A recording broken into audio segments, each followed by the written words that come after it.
Hi guys, in this video I will show you how to log in Character.ai app.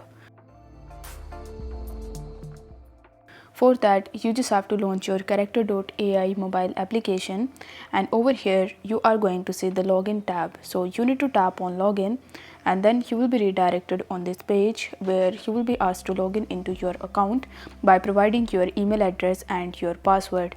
Now, if you have previously created your account by providing your email address and your password, then you need to enter your credentials in this section and then you need to press continue.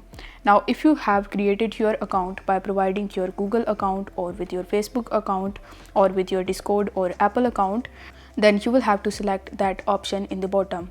So as I have previously created my account using my email address, so I will click on continue with Google. Then after selecting my email address, I'll simply press continue. Once done, you will be landed on this page where it will show you that now you can use Character.ai. It simply means that you have successfully logged in into Character.ai application. So if the video was helpful, then don't forget to like the video and subscribe to the channel. Thank you so much for watching.